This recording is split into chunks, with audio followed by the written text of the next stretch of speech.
for our webinar on the recovery of Indian Creek. McKenzie Taylor will be talking about this. There she is.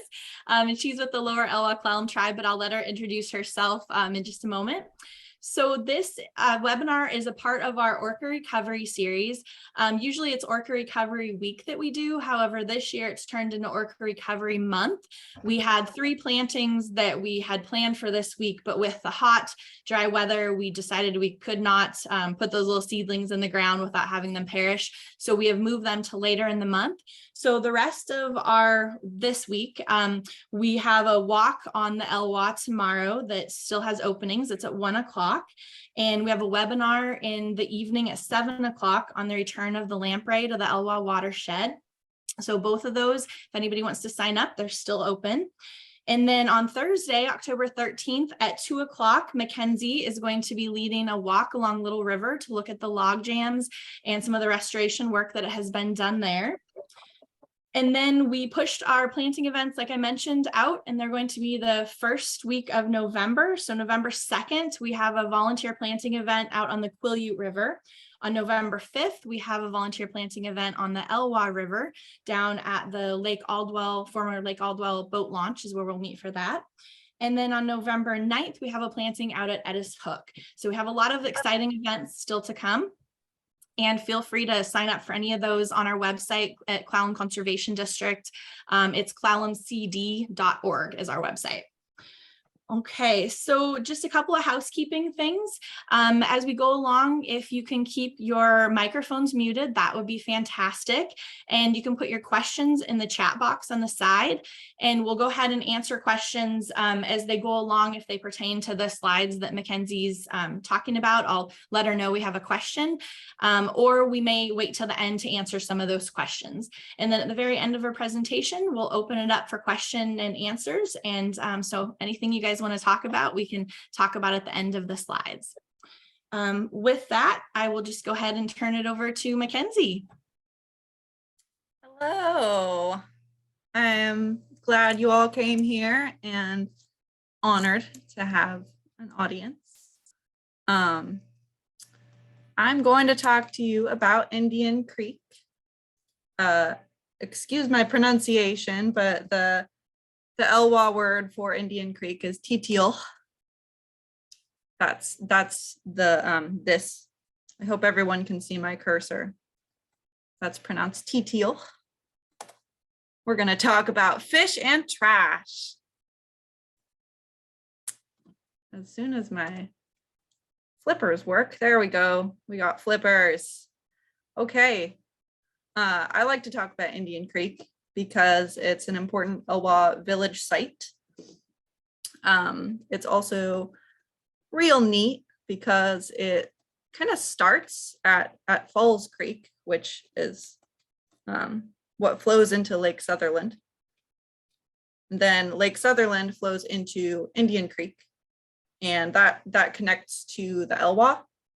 And the Elwha, of course, as you know, connects to the Strait of Juan de Fuca. So to connect it to orcas, that's where the orcas are. And whatever happens way up at the headwaters at Falls Creek can trickle down and ultimately affect the orcas out in the ocean. I also love Indian Creek because it's part of the Elwha story.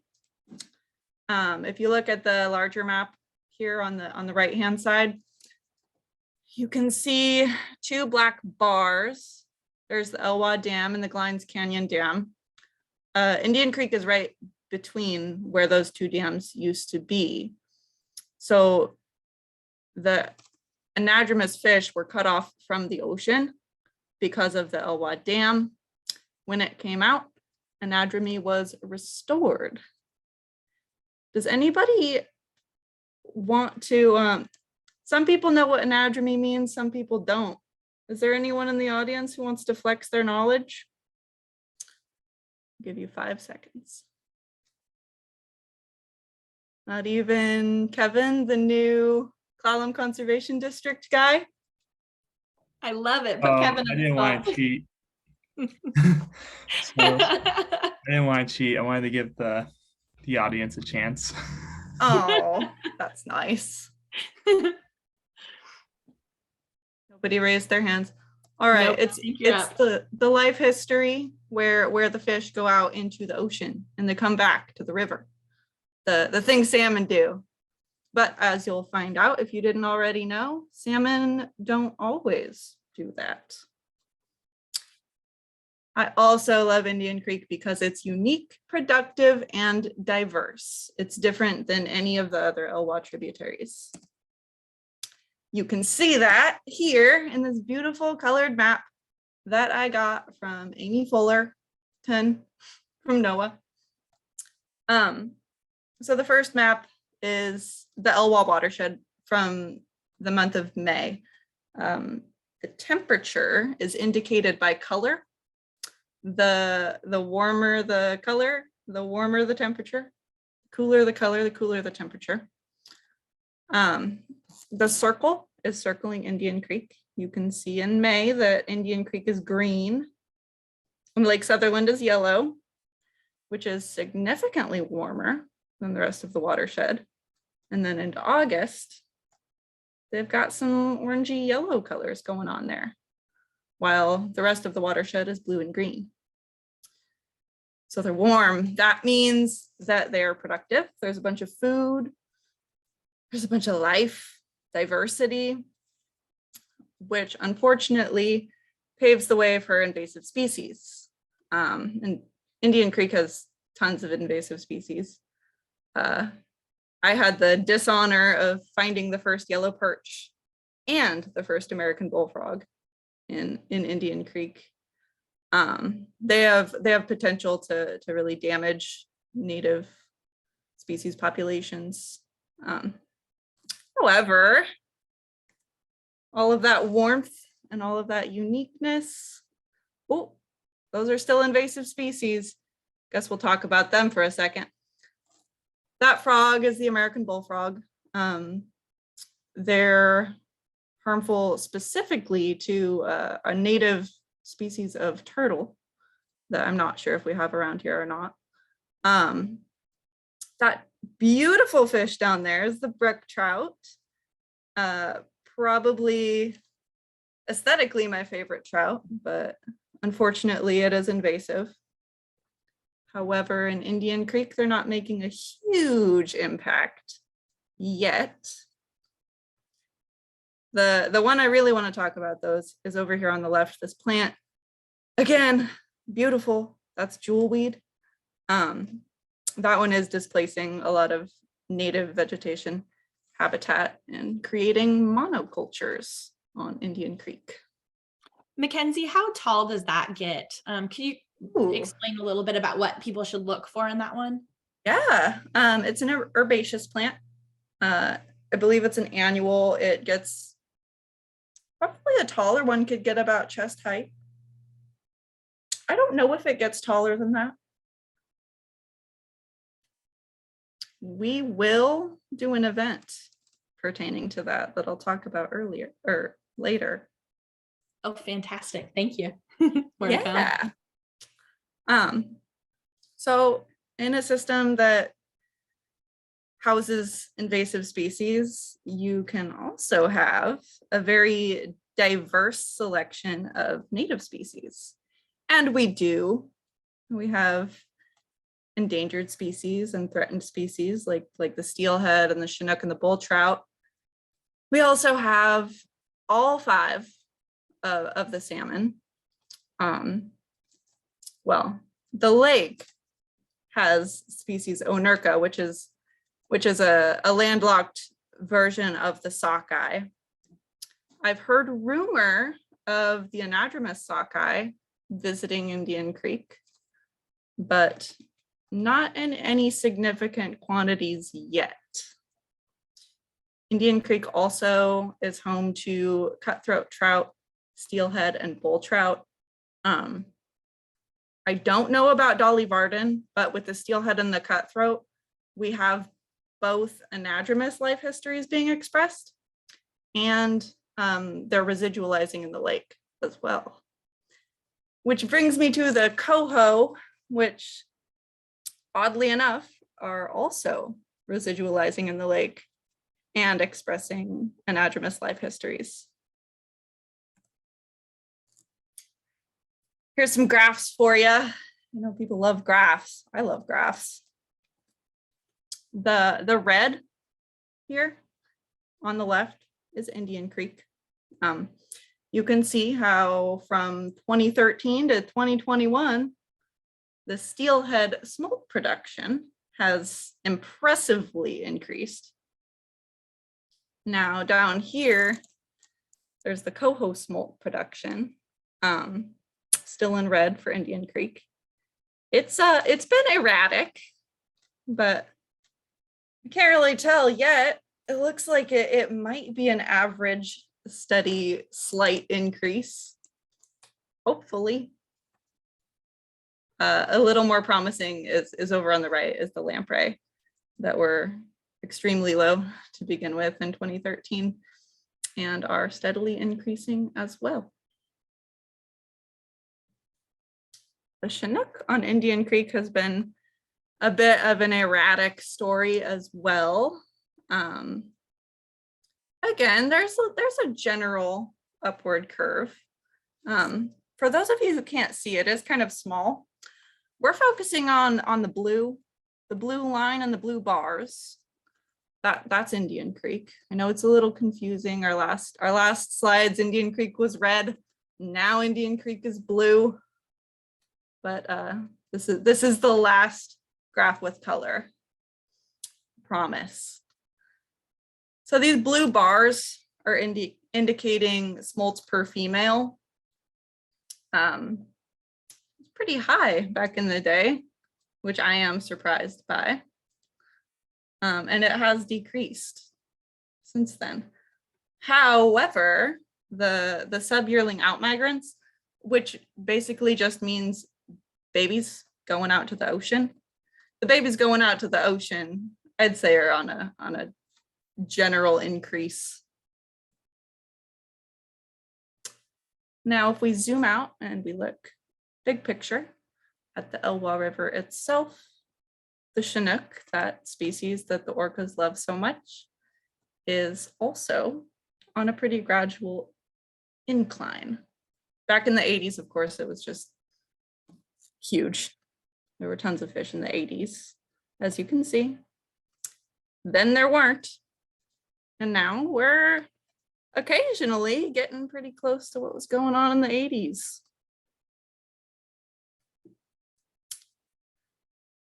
Next phase of this presentation, I'm going to talk about humans and our effect on the environment. I use the same words for this, uniqueness, productivity, and diversity. The same words that I used to describe Indian Creek. The uniqueness, productivity, and diversity paves the way for invasive species in a similar way that it paves the way for environmental harm. It also, as it paves the way for native species abundance and diversity, it paves the way for an abundance of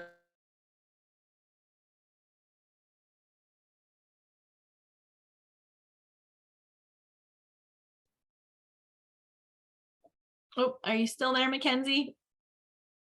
but Oh, there you go.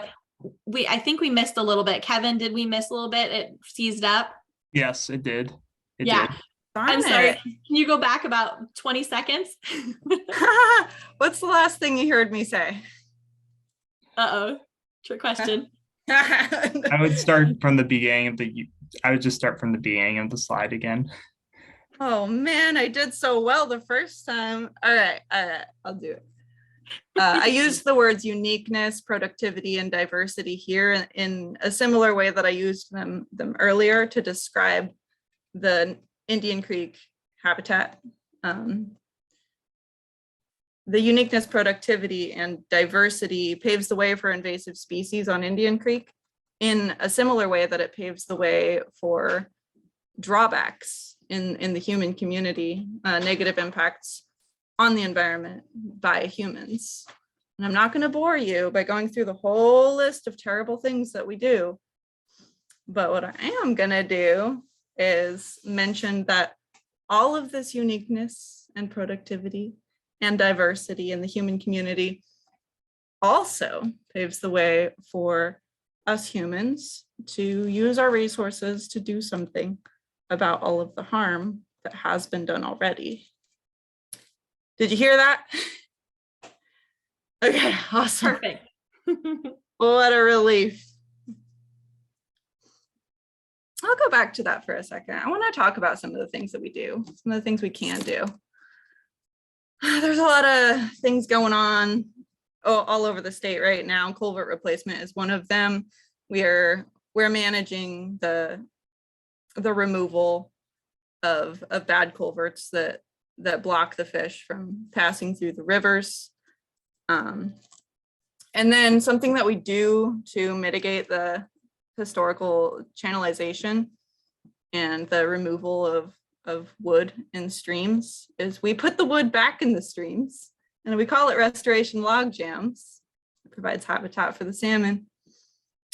We do science, we monitor, we hold events like weed pulling, tree planting. Some of that's happening this week. Some options to mitigate the tire chemicals or storm water treatment. The tire chemicals, if you were here with us last year, you learned, and you might have read elsewhere, hopefully, that there is a chemical in tires that almost instantaneously kills coho salmon. So hopefully stormwater treatment is going to become more of a thing. Do I have any pressing questions so far? Am I looking No, for not time? yet. I think people are waiting for the end. You're doing a great job. This is awesome. 7:18. All right. Yeah, lots of time. A little bit more. All right. We've been cleaning up Indian Creek since last year. It's been a huge effort. Well, last year it was a lot of different agencies, Conservation District, the county, the Sutherland community was a huge part of it. I could go on and on. We had tons of volunteers in 2021. That was last year. We got, let's see, almost 6 tons of trash out over the course of 2 events, and 30 tires, 30 coho killing tires. This year we had a total of 1 event with 5 volunteers, and we only got a half ton of trash, but there were 0 tires left over and 0 tires accumulated since last year. So yay, went from 6 tons to 0.5 tons. I'd say that's pretty good. There's some pictures. Remember, people love pictures. All right. I think Allison took most of these. You can see how there are lots of people. There is lots of trash, and we're all just having a grand old time. McKenzie, was this the first, last August, right? Or August 2021 was kind of the first major cleanup, right? So that was years and years of trash that had been accumulated. Oh, years and years and years, probably decades. Yeah. So hopefully from here on out, it'll just be sort of like maintenance every end of every summer, right? With stuff that might have blown off docks. And that's what it's looking like. I don't even know if every summer is going to be necessary. I'll show you the next slide for this year's event. This was all that we could find. Well, the picture in the middle is a little bit irrelevant. But this top row of trash and this bottom row of trash that you can barely see in some pictures, that we were really scrounging. I mean, as 5 volunteers, that doesn't sound like a lot, but we had more help than we needed for the amount of trash that was really there. Now, even though we were scrounging and even though there really wasn't a lot of trash, our 5 volunteers hauled 200 pounds each that day. That's 77 pounds per volunteer hour. I'd say that's pretty burly. Now, to emphasize like how much less trash there was, if you look at the bottom right 2 pictures, you can see a chair, probably something else. But if I go back to this other slide, like you don't even have to really look for it. It's just everywhere. So when I did my pre-event survey that I do to like see where all the trash is, how much of it there is, how many volunteers we're going to need, and all of that, I remembered last year, and I thought it was going to take like all day to find all this. But it didn't. It took like an hour. And then that's where this middle picture comes in. I got to spend another hour just hanging out in this beautiful beaver pond that is a part of Indian Creek. It's incredible.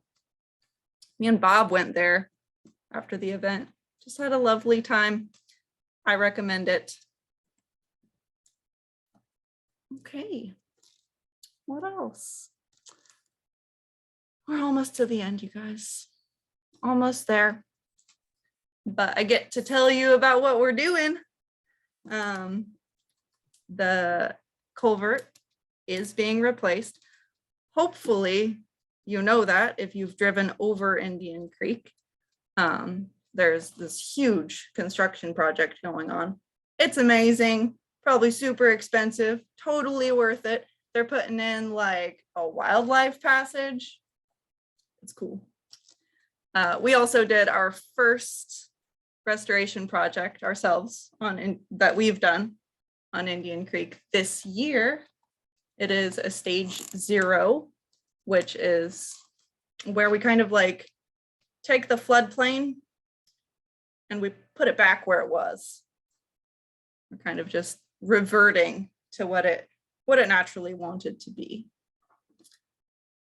And then we may put in more log jams in the future, hopefully, because it sure does need it.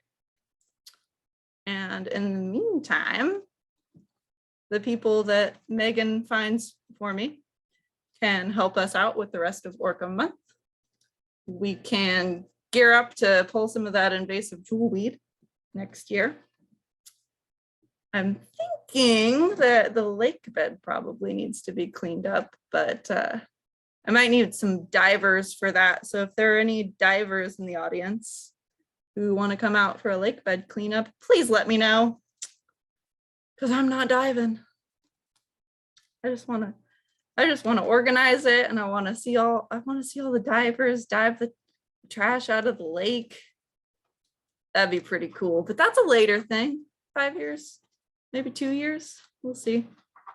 And then I'm gonna end with just asking you guys to tell us what you want, because there's just a lot of information that if I don't have, I can find somebody who might have it. And I think education's important, and I want to help spread information. So, got anything in the chat yet? Yes, actually, we have a question from Kevin Long. Seeing so much trash in our local creek seems pretty unique, especially outside our urban areas. So why so much in Indian Creek? That's a good question. Part of it is because Indian Creek goes under the highway, and if you've ever walked along the highway, you know that lots of trash somehow comes from the highway. But I think a lot of it is lake debris. When we did the first cleanup, we found old docks, we found floaties, we found like car parts, maybe from the highway, all sorts of stuff that seems like it comes out of a lake. That's probably also because we were dealing with the reach right downstream of the lake's outflow. I haven't looked at the lower parts of Indian Creek yet, so we'll see. We Another have a question. Oh, can you see him, Mackenzie, or you want me to read it, or can you see I it? can. yeah, I want okay. you to read it though, because Okay. it's less talking for me. All right. We have a question from Kelsey Redland. Tell us more about jewelweed and why the monoculture. What can we watch for, and is it showing up in other habitats? Okay, I'm gonna answer these questions backwards. Is it showing up in other habitats? Yes. What can you watch for? Oh boy, I wish I was prepared for that. I don't have anything to show you. They're really cute when they're little. You can Google it, spotted jewelweed. And I also have, I might have Elise in the audience here. She is our revegetation expert at the Elwha Tribe. If she is here and if she is listening, she can. Yes, she unmuted herself. Hi, Elise. Hello. Hi, everybody. I'm Elise Miller, and I work with McKenzie at the Lower Elwha Klallam Tribe. And yeah, I am a revegetation manager and deal with spotted jewelweed. Actually, it's a fairly new relationship we have with jewelweed on the Elwha in the Elwha watershed. It first showed up in Clallam County as a noxious weed about 6 years ago. It became on people's radar. And what it does is it projects its seeds really far, and there's a lot of them. It like has the ability to like spew seeds. So that makes it a pretty effective spreader. And it hasn't colonized too many places yet. Indian Creek is definitely one of the more predominantly major areas. There's a couple areas along the Elwha where it's kind of monocultured. But yeah, it has alleliopathic characteristics where it can send chemicals into the soil and prevent other things from growing, unfortunately. But the good news is that it's very easy to pull manually. It like has a really shallow root system, so you could pull it very easily. And yeah, there's definitely some effort that needs to be done with that. So volunteer help that Mackenzie's talking about would be really awesome. So yeah, that's my knowledge of it. And I did pop a link in the chat if anybody wants to click on there to the Washington State Noxious Weed Control Board, what they have for on there for information. So I love that. Thank you, Megan. Mhm. The chat's not the only place that you're allowed to ask questions. At this point in time, we can open it up to people using their voices, if that's something that people want to do. I have a question about the logjam location. Oh, you cut out. You have a question I'm about sorry. the logjam location? Yes. Hold on. Oh Yeah, where did you guys put that in? Indian Creek. I don't know exactly. I've been there. It's right next to the highway. Is it just below kind of where the new bridge is going in? No, I don't think so. Okay. But there are some log jams up there, I think, because I think that part of the culvert replacement is putting in wood to replace the wood that was taken out. Gotcha. Well, maybe we can do another next year. We can do another update on Indian Creek, and we'll have some pictures of the log jams. I'd love to see those in action. Yeah. Speaking of that, this is my cat. He's not related to this. Speaking of that, the walk that we're going on Little River on Thursday is gonna be about log jams, and the log jams that we put in Little River are pretty similar to the ones that went in to Indian Creek this year. So when we go look at those log jams that have been there for a bit, we'll be able to see like what they're doing and what they're supposed to do. And then maybe someday we can do a volunteer event where we go and plant trees at the log jam site on Indian Creek, because that's a very important thing to do after you do restoration, to get native plants in there before the invasive plants start taking over. Hopefully I'll see some of you on Thursday. Yeah, it sounds like a good volunteer work party too for a planting. Yeah. All right. I have one other question for you, McKenzie. To tie this back to Little River, I noticed that some of the slides kind of show the productivity between Little River and Indian Creek pretty drastic, right? Little River maybe was showing like as not terribly productive compared to Indian Creek. And is that just because of temperatures and like more food in Indian Creek? I'm not looking at the graphs right now, and honestly I don't know how to get back to them. Oh, it's working. Oh, there you go. Okay, so let's look at these. Yeah, that is pretty drastic, huh? And then the one before, like that was, yeah, see how Very much drastic. smaller? Yeah. Okay, yeah. As I said earlier, Indian Creek is unique and productive and diverse, which means it's just warm. It's warm and productive, and everything loves to live there. It's probably part of it. I'm sure that there are other factors contributing here, but also Little River had some pretty gnarly habitat that was just completely unsuitable for a long time, and we only started doing something about that a few years ago. So we have yet to see how the fish are responding to the improvement of habitat on Little River. Does that answer the question? Yes, that's perfect. I love that. Just in, that you guys have been doing these projects and that hopefully it's going to continue to increase, as it looks like it's starting to, maybe. Well, So, yeah, you yeah. see a little uptick there. A Woo! little bit, yeah. I just thought it was a neat tie into our walk on Thursday, seeing these graphs kind of in comparison, Indian Creek in comparison to Little River. So it's going to be neat. Hopefully in a few years, we could have a little river talk and show some graphs that it's maybe showing an incline there. Yeah. Yeah. I like that. A river talk. Megan's got an idea in the bank. You guys can have ideas too. I have this whole list of ideas that people have. It's not actually that long. You can make it longer.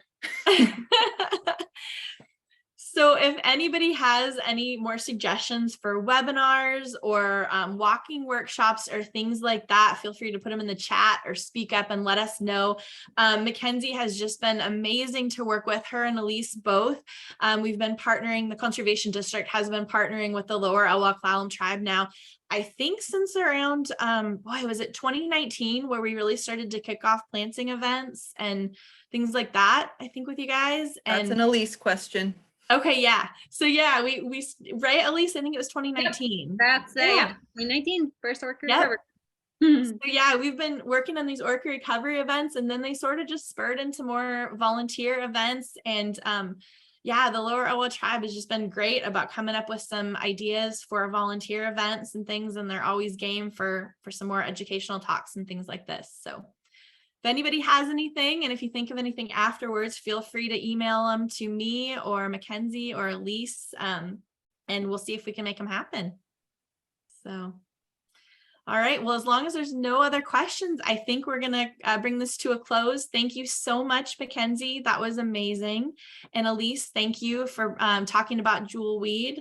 We really appreciate both of you guys so much and the great partnership that we have with the tribe. So thanks everybody for joining us, and hope we'll see some of you out on some of our events the rest of this week and in the beginning of November as well. All right, take care, everybody. Thanks, guys.